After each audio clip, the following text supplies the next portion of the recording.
குர்ஆனுக்கு தஃப்சீர் செய்கிறாங்க நிறைய பேர். முஸ்லீம்கள் வந்து நிறைய பேர் தஃப்சீர் செஞ்சுருக்கிறாங்க. அதே மாதிரி பார்த்தீங்கன்னா முஸ்லீம் அல்லாத ஒரு நபர் இப்போ தஃப்சீர் செஞ்சிட்ருக்கிறார். அதாவது குர்ஆன் விளக்க உரை அப்படின்னு சொல்லி, அதாவது வந்து பிரம்மகுமாரிகள் அப்படின்னு சொல்லி பி.கே. சரவணகுமார் அப்படிங்கிற சகோதரர் வந்து கிட்டத்தட்ட வந்து 146 வீடியோ போட்டிருக்காரு. இன்றைய தேதி வரைக்குமே, இன்னைக்கு நம்ம வெள்ளிக்கிழமை பேசுகிறோம், இன்றைய தேதி வரைக்குமே பார்த்தீங்கன்னா கிட்டத்தட்ட 146 வீடியோ வந்து போட்டிருக்கிறாரு. அப்போ இந்த 146 வீடியோ எப்படி இருக்குது? இது குர்ஆனுக்கு உட்பட்ட விளக்கம் தானா இவர் சொல்கிறது? ஹதீஸ்க்கு வந்து உட்பட்ட விளக்கம் தானா? இஸ்லாம் இதை ஆதரிக்குதா? இப்படிலாம் நம்ம பார்க்கணும். ஏன்னா அந்த சகோதரர் வந்து கிட்டத்தட்ட 146 வீடியோ போட்டுட்டாரு. ஆனால் எந்த முஸ்லீம் இதற்கு தெளிவான வகையில் பதில் தந்தார் மாதிரியும் தெரியல. அவரும் அதை கண்டுக்கிறது இல்லை. அவர் மனம் போன போக்குள்ள தான் பேசுகிறாரா, இல்லை அது வந்து குர்ஆன் சொல்லக்கூடிய அடிப்படையில் தான் வந்து பேசுகிறாரா? இப்படிங்கிற அடிப்படையில் வந்து சில விஷயங்களை வந்து அந்த சகோதரருக்கு நம்ம சுட்டி காட்ட விரும்புகிறோம். இப்போ முதலாவது பார்த்தீங்கன்னா, குர்ஆனுக்கு வந்து ஒருத்தர் விளக்கம் பேசுகிறதா இருந்ததுன்னா அதுக்கு அடிப்படை சில விஷயங்கள் இருக்குது.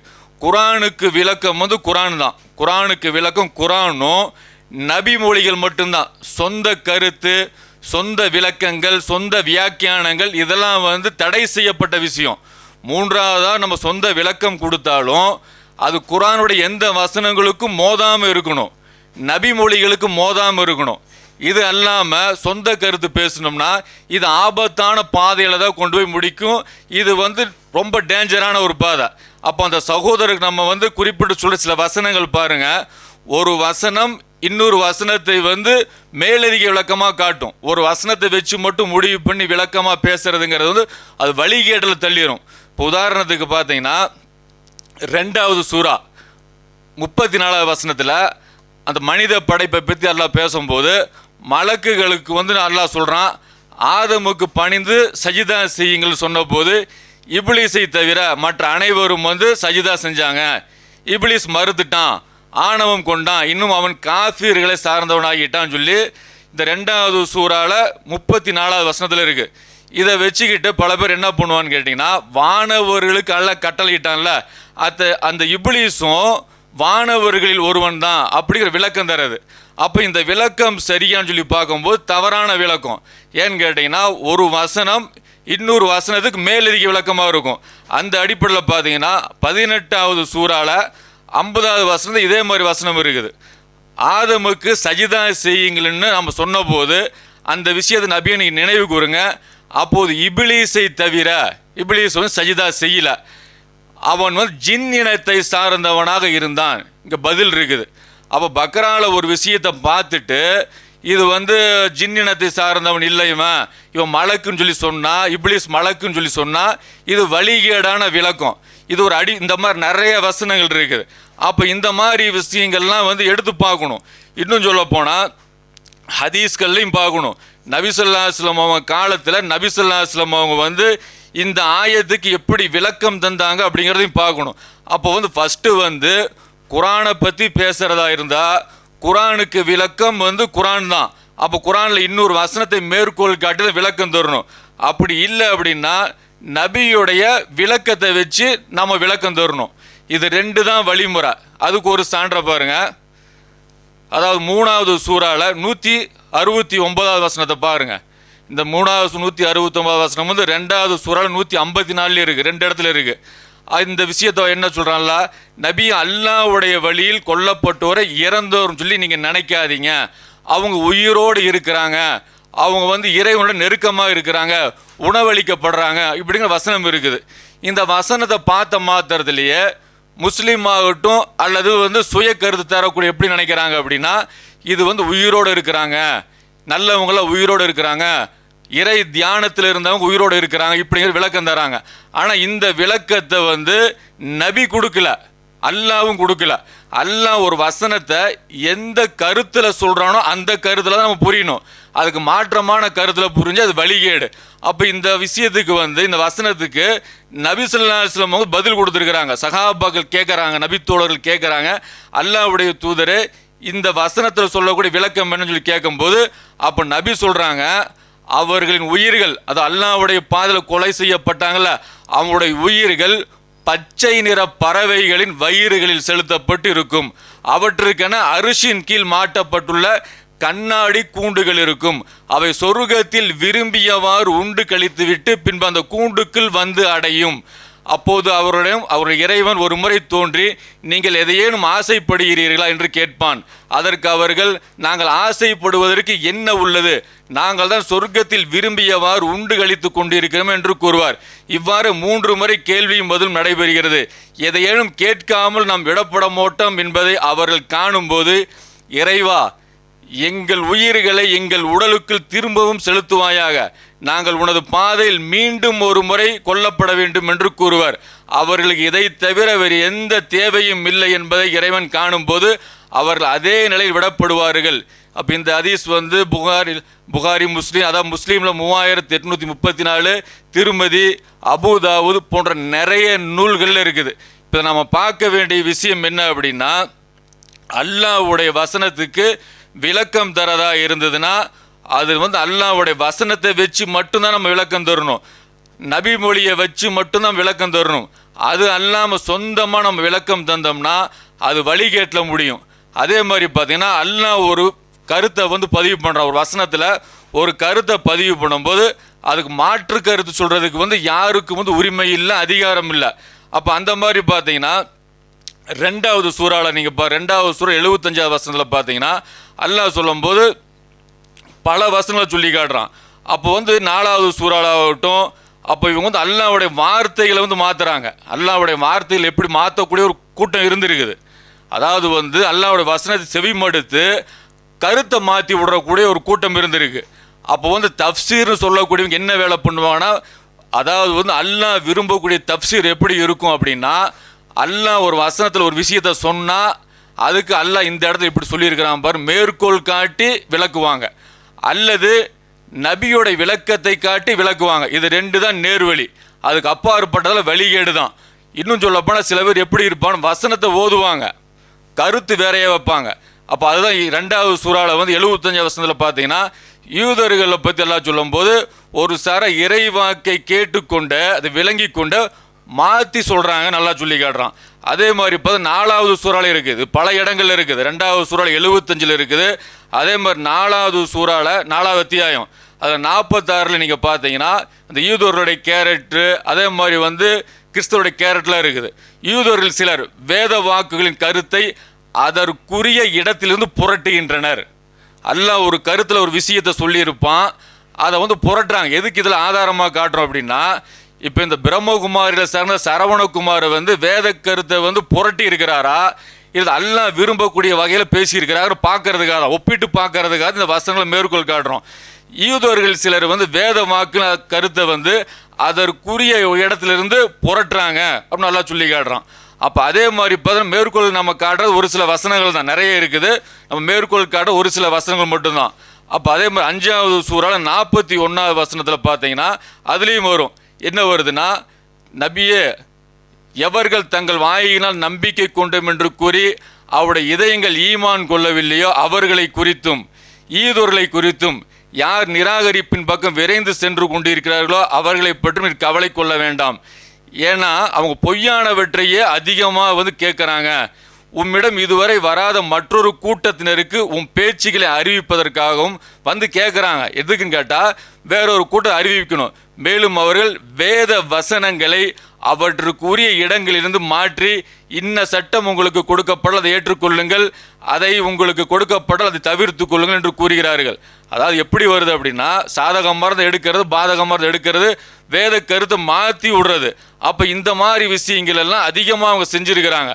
அப்போ செய்யும்போது அவங்க என்ன கருத்தை கொண்டு வராங்க அப்படின்னா, பல விஷயங்கள் அல்லாஹ் சொல்லக்கூடிய விஷயங்கள் பலது மாற்றுறாங்க.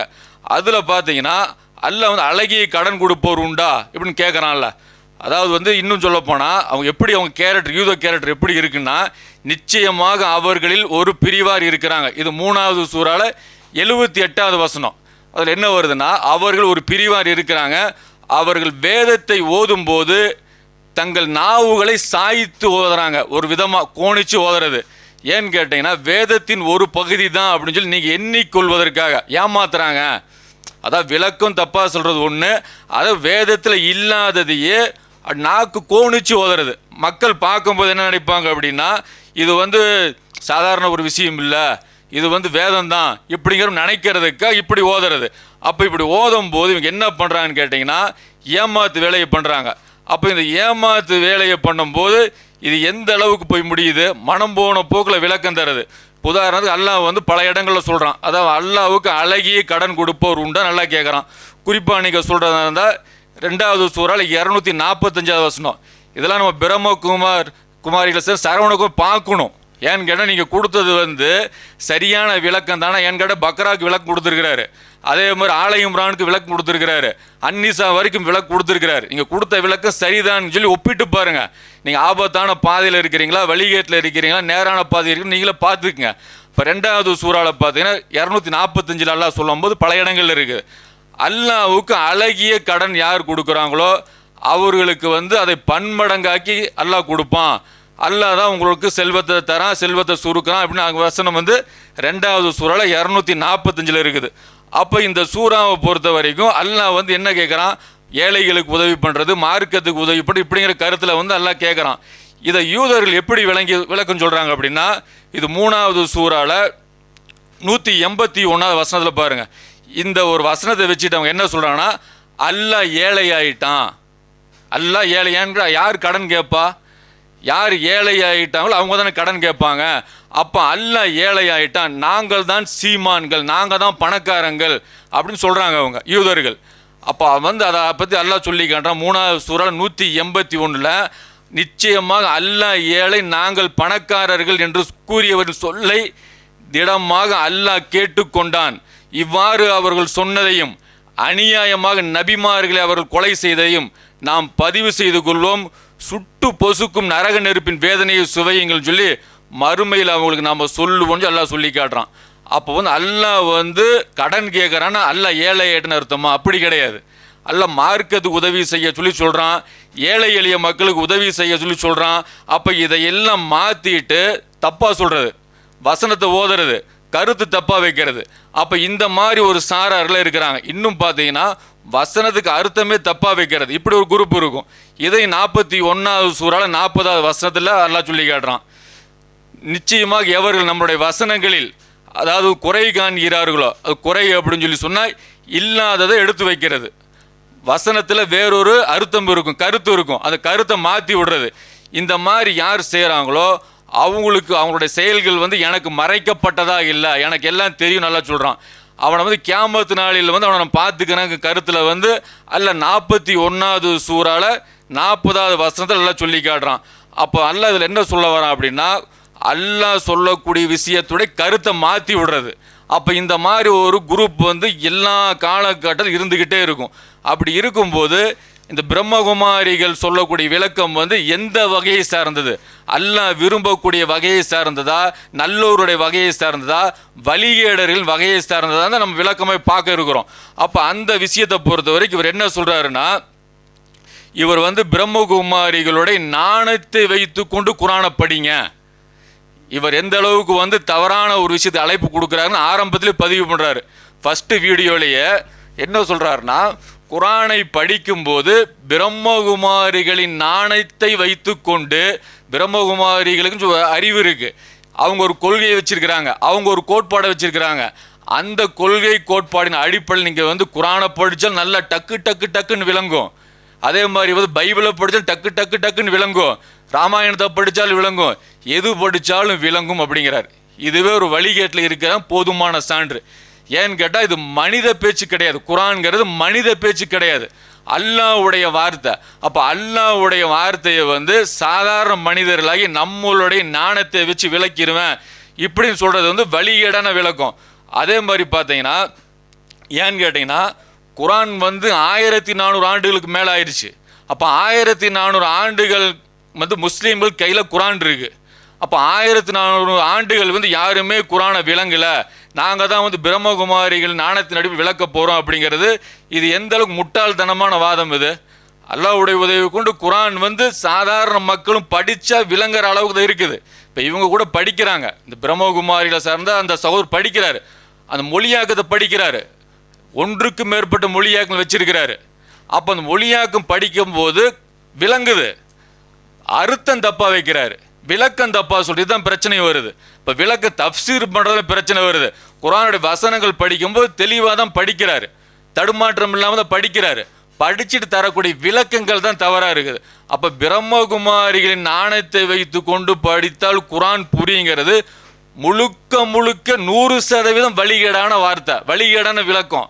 அப்போ அல்லாஹ் குர்ஆனில் சொல்லும் போது 8வது அத்தியாயத்தில் 29 வசனம் அல்லாஹ் சொல்கிறான், ஈமான் கொண்டவங்களே நீங்கள் அல்லாஹ்வுக்கு அஞ்சி நடந்தீங்கன்னா உங்களுக்கு ஃபுர்கானை தருவேன் அல்லாஹ் சொல்கிறான். ஃபுர்கான்னா என்ன? இது நன்மை, இது தீமை, இந்த பக்கம் போனீங்கன்னா சொர்க்கம், இப்படி போன அதாவது நரகம், இப்படிங்கிற அடிப்படையில் எல்லா விதமான விளக்கத்தையும் அல்லாஹ் எப்போ தருவான்? தக்குவாவுடைய அடிப்படையில் அல்லாஹ்வுக்கு அஞ்சி வாழ்ந்தா இந்த பண்பு அல்லாஹ் கொடுப்பேங்கிறான், இந்த விளக்கத்தை தருவேங்கிறான். அப்போ முஸ்லீம்கள் அல்லாஹ்வால் கைவிடப்பட்ட நிலையில இருக்கிறோம், எல்லா நிலையிலையுமே எல்லாருமே அப்படி கிடையாது. குர்ஆன் அல்லாஹ்வுடைய உதவி கொண்டு புரியும், இது அல்லாஹ்வுடைய பேச்சு, அல்லாஹ்வுடைய வார்த்தை, இது அல்லாஹ் புரிய வைப்பான் அப்படிங்கிற நம்பிக்கையில் படிக்கும்போது எந்த மொழியில் படித்தாலும் புரியும். அது தமிழில் படித்தாலும் புரியும், அரபியில் படித்தாலும் புரியும், ஆங்கிலத்தில் படித்தாலும் புரியும், மராத்தியில் படித்தாலும் புரியும், பெங்காலியில் படித்தாலும் புரியும், மலையாள எந்த மொழியில் படித்தாலும் புரியும். இதுதான் சரியான நம்பிக்கை. அப்போ இவர் என்ன சொல்கிறார்? ஆரம்பத்திலேயே இந்த மாதிரி பிரம்மகுமாரிகளின் நாணத்தை வைத்து கொண்டு படித்தா டக்கு டக்குன்னு புரியும் அப்படிங்கிறாரு. அப்போ இது தவறான ஒரு விஷயம். அதே மாதிரி பார்த்தீங்கன்னா டக்கு டக்குன்னு விளங்குன்னு சொல்லி சொல்கிறாரு. இவர் எப்படின்னு கேட்டிங்கன்னா ஒரு ஆன்லைன் கிளாஸ் மாதிரி நடக்கும். அப்போ பேசும்போது இந்த பக்கம் ஒரு சகோதரர் இவர் ஒரு பக்கம் நின்றுக்குவார், பேசுகிறாரு. பேசும்போது பக்ராவுக்கு விளக்கம் தராங்க. பக்ராவுக்கு விளக்கம் தரும்போது அதாவது பார்த்தீங்கன்னா 16வது அத்தியாயத்தில் அதாவது 16வது வசனத்திலிருந்து 39 வசனம் வரைக்கும் பார்த்தீங்கன்னா பேசுகிறாங்க. பேசிட்டு அப்புறம் ஒரு விஷயம் சொல்கிறாங்க, 16லேருந்து 29 வரைக்கும் படித்தது விளக்க திணறணும் அப்படிங்கிறாரு ஒரு சகோதரர். அந்த சகோதரர் முஸ்லீம் நினைக்கிறார், அவர் மூஞ்சியை மறைக்கப்பட்டிருக்கு. இந்த வீடியோவில் பார்த்தீங்கன்னா 2 பக்கம் இருப்பாங்க, அந்த பக்கம் அவர் இருப்பார், ஒருத்தர் விளக்கம் தராரு, இந்த பக்கம் இவர் இருக்கிறாரு. அப்போ அந்த பக்கம் உள்ள சகோதரர் முஸ்லீமாக இருக்க வாய்ப்பு இருக்குது அதிகபட்சம். ஏன்னு கேட்டால் ஒரு 23 வயசு நெருக்கம் இருக்கும். அவரோட பேச்சுக்களை வச்சு பார்க்கும்போது ஒரு 23 வயசை சேர்ந்த ஒரு இளைஞராக இருக்கிறாரு, அவர் முஸ்லீமாக இருக்கிற வாய்ப்பும் இருக்குது. அவர் முகத்தையும் மறைச்சிட்றாங்க. ஏன் முகத்தை மறைக்க வேண்டிய அவசியம் என்ன காரணம்? இது இவங்க தான் அதெல்லாம் சொல்லணும். அப்போ பார்த்தீங்கன்னா அவர் சொல்கிறாரு, சில விளக்கம் சொல்கிறாரு, மாற்றி மாற்றி வருது. அதாவது 2வது சூறாவில் 16வதுலேருந்து 29 வரைக்கும் உளருன்னு உளர்றாங்க, பயங்கரமான உளறல், எல்லாமே உளறல் தான். அப்போ 30லேருந்து அவங்க பேசுகிறாங்க. அடுத்த ஒரு வீடியோவில் பேசும்போது சொல்கிறாரு, இந்த சரவணகுமார் சொல்கிறாரு, எல்லா வீடியோ என்கிட்ட இருக்குது, நான் கிட்டத்தட்ட ஒரு 10 வீடியோ பார்த்துருக்குறேன். அப்போ அவர் சொல்கிறாரு, அதாவது நம்ம சென்ற முறை நம்ம விளக்கம் சொல்கிறோம் திணறணும் அப்படிங்கிறாரு. திணறணும் சென்ற அதாவது 16வது வசனத்திலிருந்து 29 வரைக்கும் விளக்க திணறினோம் அப்படிங்கிறாரு. அப்போ எப்படி பிரம்மகுமார் நாணத்தின் அடிப்படையில் உட்காந்துப்படி டக்கு டக்கு டக்குன்னு விளங்குன்னு சொன்னீங்க, ஏன் அந்த கிட்டத்தட்ட பார்த்தீங்கன்னா ஒரு 12 வசனம் விளக்குறதுக்கு திணறி இருக்கிறீங்க? இது அப்படி விளங்குற மேட்ரு இல்லை. இது தக்குவாவின் அடிப்படையில் படித்து விளங்கக்கூடிய விஷயமே தவிர உங்களுடைய நாணமாகட்டும் நம்மளுடைய நாணமாகட்டும் இது குர்ஆன் அல்லாஹ்வுடைய அறிவு. அல்லாஹ்வுடைய அறிவோடு நம்ம அறிவு போட்டி போட முடியுமா? வழிகேடு தான் மிஞ்சும். அப்போ இந்த மாதிரி விஷயங்கள் நிறைய அவர் கிட்டத்தட்ட 10 வீடியோவில் 3 வீடியோ தான் நம்ம மெயினாக சொல்ல வரோம். அதில் ஏராளமான விஷயங்கள் பார்த்தீங்கன்னா ஒன்றுக்கு ஒன்று முரணாகவும், சொல்லக்கூடிய வசனங்கள் தெளிவாக இருந்தாலும் அந்த வசனம் மாற்று பொருள் கொடுக்கறது. இப்போ மரம் சொல்லி அந்த மரத்தை நெருங்காதீங்க அப்படின்னு சொல்லி அல்லாஹ் சொல்கிறான் ஆதமுக்கு. அந்த மரம்னா என்ன தெரியுமா? நிராசை அப்படிங்கிறாரு. இந்த முஸ்லீம் மாதிரி எனக்கு தெரிகிறாரு நான் சொன்னல, அவர் நிராசை அப்படிங்கிறாரு. எல்லாம் கேடுகட்ட விளக்கம், தவறான விளக்கம், வழிகேடான விளக்கம். அல்லாஹ்வுடைய புத்தகத்தில் சொல்லப்படக்கூடிய விளக்கங்கள் எல்லா கால மக்களுக்கும் எல்லா சூழ் புரிகிற மாதிரி இருக்கு. அதை அப்படியே மாற்றி விடுறது. இப்போ மாற்றி விடுற வேலையை தான் இவங்க செஞ்சுட்டு இருக்கிறாங்க. எதுக்கு மாற்றி விடுறாங்க அப்படின்னா, முஸ்லீம்கள் மத்தியில் பார்த்தீங்கன்னா குர்ஆனை படிக்கிற பழக்கம் அதிகமான மக்கள்கிட்ட இல்லை. அப்போ என்ன பண்ணுறாருன்னா, குர்ஆனை இதை போதிக்கிற மாதிரி போதிச்சு தங்களுடைய கொள்கையின் பக்கம், தங்களுடைய அமைப்பின் பக்கம், தாங்கள் சார்ந்தது பிரம்மகுமாரின் பக்கம் அழைப்பது தான் நோக்கமாக தெரியுது.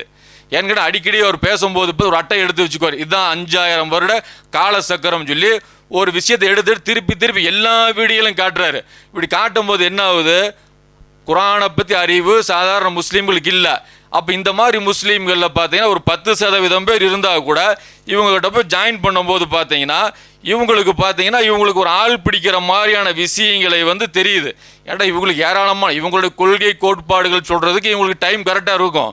அப்போ அதை விட்டுட்டு ஏன் குரானை சொல்லி குரானை வந்து இவங்க சொல்லி புரிய வைக்கக்கூடிய அளவுக்கு முஸ்லீம் நிலைமை இருக்குதா?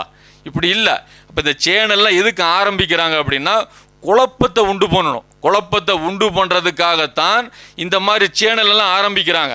உதாரணத்துக்கு ஒரு வசனம் இருக்குது, அப்போ ஒரு வசனத்தை முஸ்லீம்கள் இப்படி தான் விளங்கி இருக்கிறாங்கும் போது இன்னொரு விளக்கத்தை, அதாவது ஒரு வழிமுறை இருக்கும்போது இன்னொரு வழிமுறை புதுசாக வரும்போது குழப்பம்தான் உருவாகும் சொல்லி இவரே பல வீடியோக்களை பேசுகிறார். பிரம்மகுமாரியை சார்ந்த சரவணகுமார் பல வீடியோக்களை பேசுகிறார். அதாவது ஒரு வழிமுறை இருக்குது, ஒரு நடைமுறை இருக்குது. அந்த வழிமுறை இருக்கும்போது இன்னொரு வழிமுறை புதுசாக வரும்போது அங்கே குழப்பம் வரும், பிரச்சனை வரும், சண்டை வரும் அப்படிங்கிறாரு. அப்போ நீங்கள் எந்த வேலையை செஞ்சுருக்கிறீங்க? அப்போ 2:34 ஆகட்டும், பல வசனங்களாகட்டும், பக்ராவில் வந்து எல்லா வசனங்களுக்குமே ஒரு விளக்கம் முஸ்லீம்கள்ட்ட இங்கே இருக்குது. இருக்கும்போது அதுக்கு மாற்றி நீங்கள் இன்னொரு விளக்கம் தரும்போது இது சண்டையை உண்டு பண்ணுமா, நிம்மதியை உண்டு பண்ணுமா? சும்மா ஓம் சாந்தி ஓம் சாந்தின்னு சொல்லிட்டா மட்டும் பத்தாது. அந்த நிம்மதிக்கான வழி என்னன்னு சொல்லி பார்க்கணும். இது நீங்கள் பண்ணுறது வந்து சண்டை சச்சரவுகளுக்கான வழி தானே தவிர இது வந்து நீங்கள் எந்த ஆதாரமும் இல்லாமல் பேசுகிறீங்க. நீங்கள் எந்த ஆதாரமும் இல்லாமல் பேசுகிறது இது வந்து அல்லாஹ்வுக்கு வந்து கோபத்தை ஏற்படுத்தக்கூடிய விஷயம்தான். ஏன்னு கேட்டிங்கன்னா ஒரு வசனத்தை பற்றி பேசுகிறதாக இருந்தால் அதற்குரிய சான்று வந்து தெளிவாக இருக்கணும். அந்த சான்று இல்லாமல் பேசுகிறது வந்து எப்படி இருக்கும்? உங்கள்கிட்ட வந்து பெருமை இருக்குன்னு அர்த்தம், அகங்காரம் இருக்குன்னு அர்த்தம். அதாவது வந்து காமத்தை வந்து ஒழிக்கணும், கோபத்தை நீக்கணும், அகங்காரத்தை வந்து ஒழிக்கணும்னு சொல்கிறீங்க. உங்கள்கிட்ட அகங்காரம் இருக்கதான்னு செய்யுது. அப்போ அல்லாஹ் குர்ஆனில் சொல்லும்போது 40வது சூறாவில் 35வது வசனம், இறைவனிடமிருந்து தங்களுக்கு வந்த யாதொரு ஆதாரமும் இன்றி அல்லாஹ்வின் வசனங்களை பற்றி தர்க்கம் செய்வது அல்லாஹ்விடத்திலும் ஈமான் கொண்டவர்களிடத்திலும் மிகவும் வெறுக்கப்பட்டதாகும்.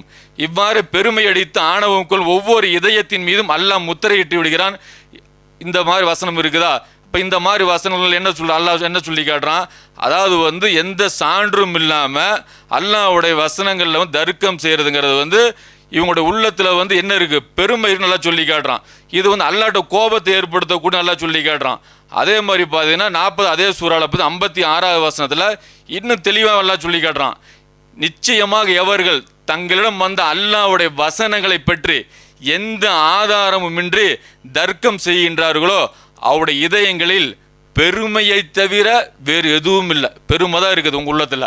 அப்போ சரவணகுமாரோடைய உள்ளத்தில் என்ன இருக்குன்னா பெருமை தான் இருக்குது, ஆணவம் தான் இருக்குது, அகங்காரம் தான் இருக்குது.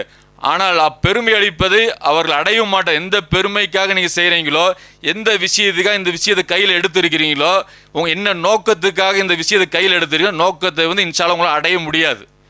அப்போ வந்து அல்லாஹ் சொல்லி காட்டுறான், ஆகவே நபியை நீங்கள் அல்லாஹ்விடம் பாதுகாப்பு தேடுங்க, நிச்சயமாக அவன் யாவற்றையும் செவியேற்பவன் பார்ப்பவன். ஏன் உங்கள் உள்ளத்தில் பெருமை இருக்குது, அகங்காரம் இருக்குது நம்ம சொல்கிறோம் அப்படின்னா அல்லாஹ்வுடைய வசனத்தின் அடிப்படையில் சொல்கிறோம். நீங்கள் பல வீடியோக்கள் போட்டீங்க, 146 வீடியோக்கள் போட்டாச்சு. அதில் சில பேர் கீழே கமெண்ட்ஸ் கொடுக்குறாங்க, நீங்கள் சொல்லக்கூடிய விளக்கங்கள் தவறாக இருக்குது, இஸ்லாமிய அறிஞர்களை அணுகி நீங்கள் வந்து ஒரு கலந்துரையாடல் மாதிரி பண்ணுங்க அப்படின்னு கேட்குறாங்க, பணிவாக தானே கேட்குறாங்க.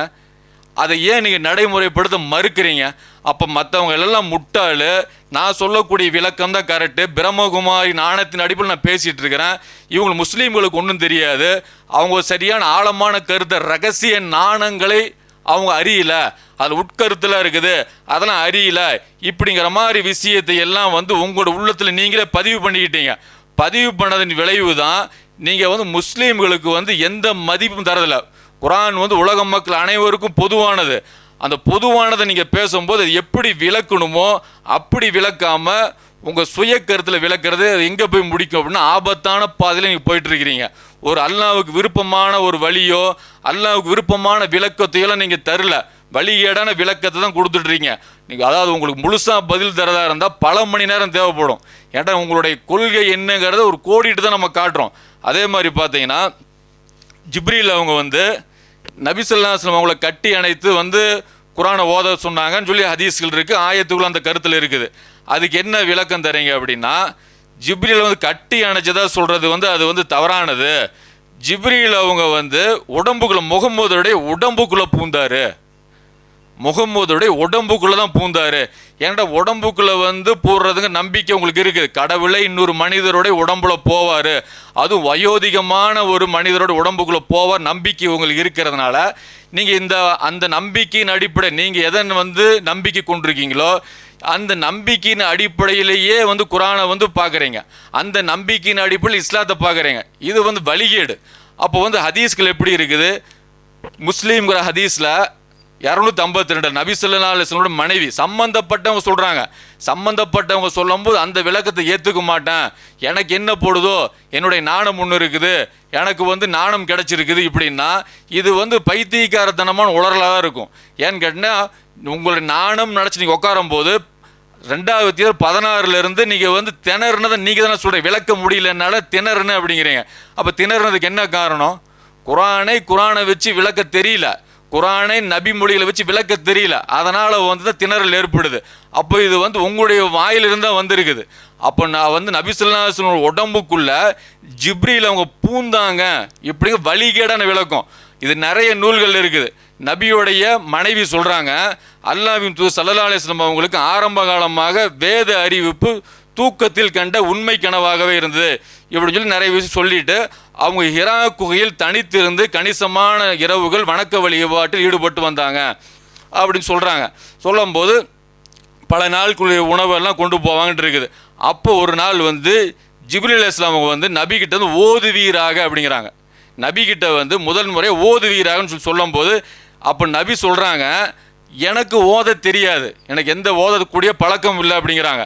பின்பு நடந்தவற்றை நபி சொல்கிறாங்க, ஜிப்ரீல் அவங்க என்னை பிடித்து நான் திணறும் அளவுக்கு இறுக கட்டி அணைத்தார்தான் இருக்குது. இதுதான் வந்து நூல்கள், எல்லா நூல்கள் எங்கள் கைவசம் உள்ள நூல்கள் இருக்குது. நீங்கள் இதுக்கு என்ன பண்ணிடுவீங்க?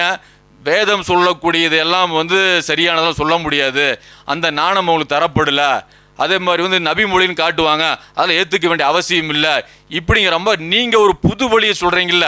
புது வழியை சொல்லும்போது குழப்பத்து நீங்கள் வகுத்த கொள்கையின் அடிப்படையில் சொல்கிறோம்.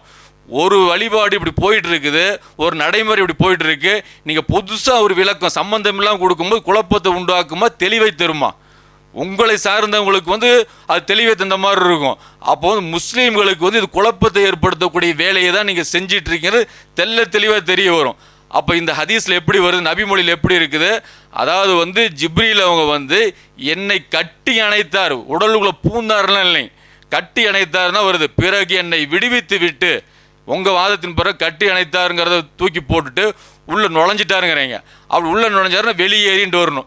என் உடம்பிலிருந்து வெளியேறி ஜிப்ரீல் அவங்க வந்து என்னோட உடம்புக்குள்ளே உள்ளே பூந்துட்டாரு, அதுக்கப்புறம் வெளியேறினார்னு வரணும். அப்படிலாம் இல்லை, எந்த வாசகமும் இல்லை. அப்போ கட்டி அணைத்தார், அதுக்கப்புறம் விட்டுட்டார்னு வருது. அப்போ நான் ஓத தெரிந்தவன் இல்லையே என்றேன். உடனே அவர் என்னை பிடித்து நான் திணறும் அளவிற்கு மீண்டும் இறுக கட்டி அணைத்தார். இப்படி தான் ஹதீஸ்கள் இருக்குது. அப்போ இந்த மாதிரி ஹதீஸ்கள் எல்லாம் தூக்கி போட்டுட்டு நீங்கள் வந்து உங்கள் மனோ இச்சையின் பிரகாரம் வந்து விளக்கம் தந்துட்டு இருக்கிறீங்க. எல்லா வசனத்துக்கும் அப்படி தான். ஒருத்தன் வந்து ஒரு 2 வசனத்துக்கு கொடுப்பாங்க, ஒரு 4 வசனத்துக்கு கொடுப்பாங்க, ஒரு 10 வசனத்துக்கு கொடுப்பாங்க. ஆனால் உங்களை பொறுத்த வரைக்கும் நான் பார்த்த வகைக்கு ஒரு 40-50 வசனங்களை பார்த்த நீங்கள் கொடுத்த விளக்கம் எல்லாமே தப்பாக தான் இருக்குது. டைட்டில் மட்டும் பார்த்தீங்கன்னா பெரிய பெரிய அளவு டைட்டில் போட்டு வச்சுருக்கிறீங்க. பார்த்தீங்கன்னா பெரிய அளவுக்கு விளக்கம் தர மாதிரியான டைட்டிலாக இருக்குது. அந்த டைட்டிலை பார்க்கும்போது ஆஹா இந்த அளவுக்கு பேசியிருக்கிறாரா, முஸ்லீம்கள் காஃபிர்களோடு நெருங்கி பழகலாமா கேள்வி கேட்டு நீங்கள் குரானை வச்சு பதில் தர அளவுக்கான ஒரு சமுதாயம் எங்கள் சமுதாயம். அல்லாஹ்வுடைய குரான் தெளிவாக இருக்குது, பிற சமுதாய மக்களுக்கும் சொல்லக்கூடிய லெவல் நல்லா எங்களை ஆக்கி வச்சிருக்கிறான். நீங்கள் என்ன சொல்கிறீங்க? இந்த குரான் வந்து நான் ஏன் இந்த விளக்க உரை நிகழ்த்துறேன் அப்படின்னா, குரானை வந்து வச்சு முஸ்லீம்களுக்கு விளக்கம் தரேன், முஸ்லீம் அல்லாத மக்களுக்கு விளக்கம் தரேங்கிறாரு.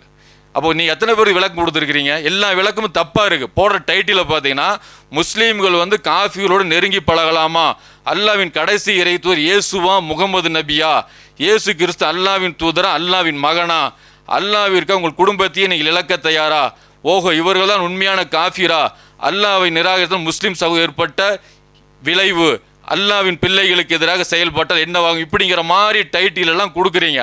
கொடுக்கும்போது என்ன ஆகும்? பார்க்குறது டைட்டில்லாம் நல்ல டைட்டில், ஆனால் உள்ளே சொல்லக்கூடிய விளக்கங்கள் எல்லாமே தப்பாக தான் இருக்குது.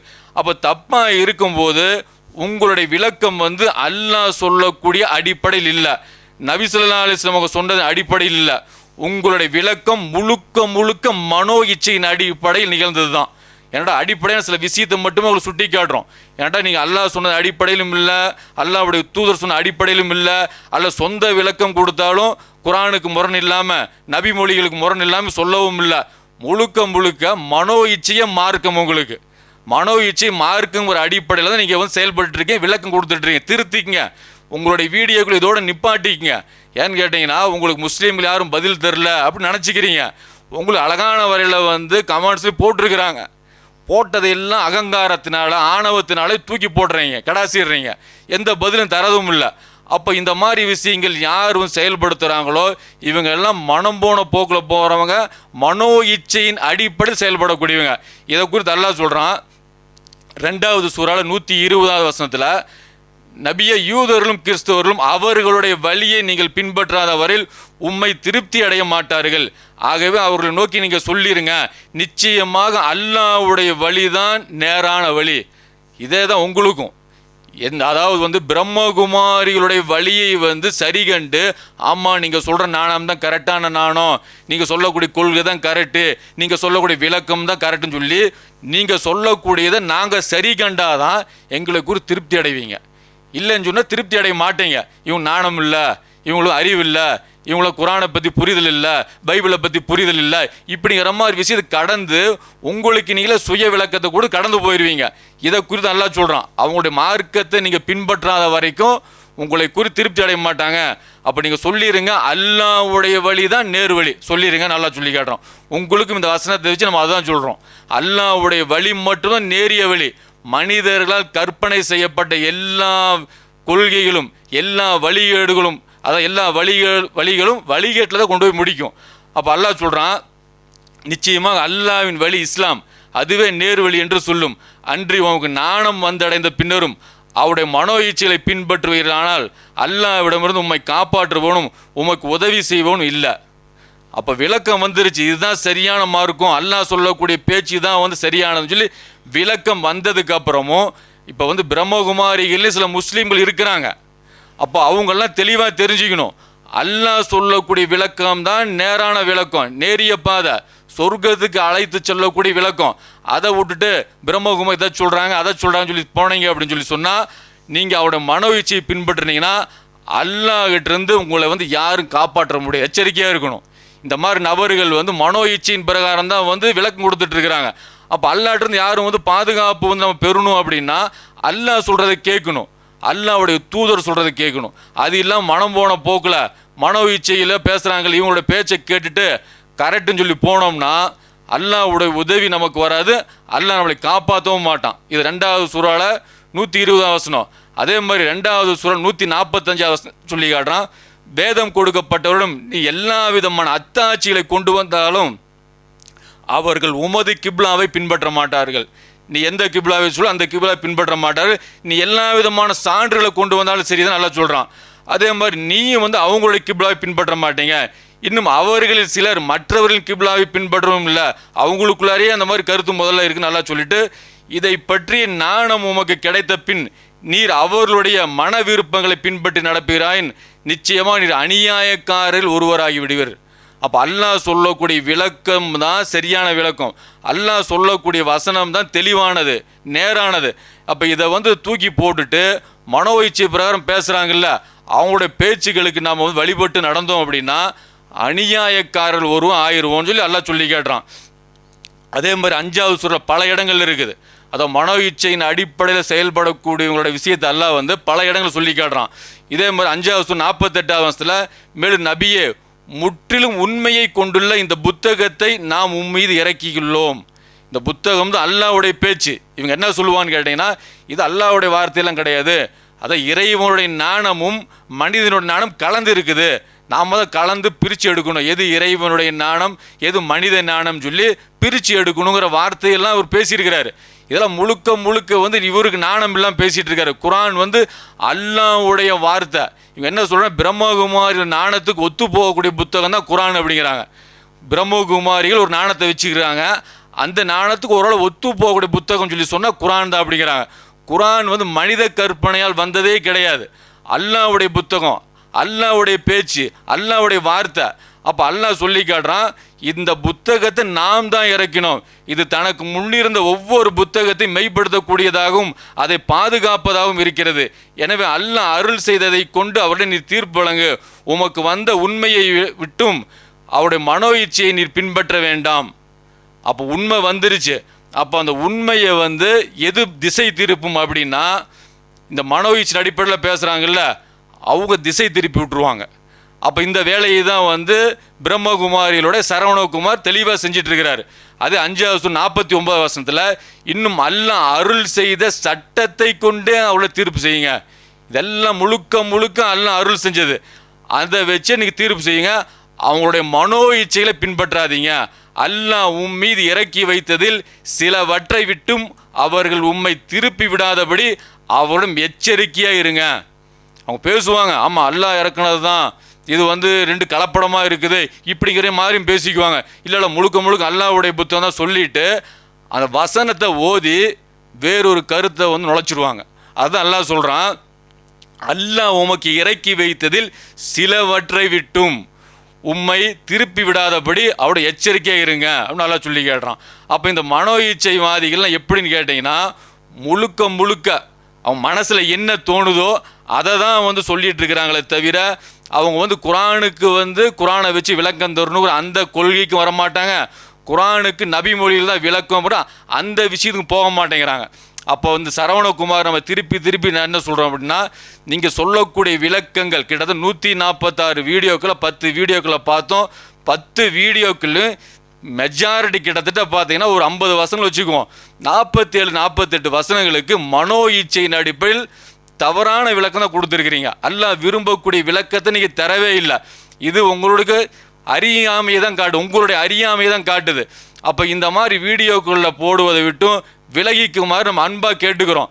அதே மாதிரி அடுத்தடுத்த வீடியோக்குள்ளே நம்ம சின்ன வீடியோ போடுவோம். நீங்கள் எந்தெந்த இடங்களில் தவறு இழைச்சிருக்கிறீங்க அப்படிங்கிற விஷயத்தெல்லாம் போடுவோம். அதை தெளிவாக நீங்கள் பார்த்துட்டு பதில் தருமாறு நம்ம அன்பாக நம்ம கேட்டுக்கிறோம்.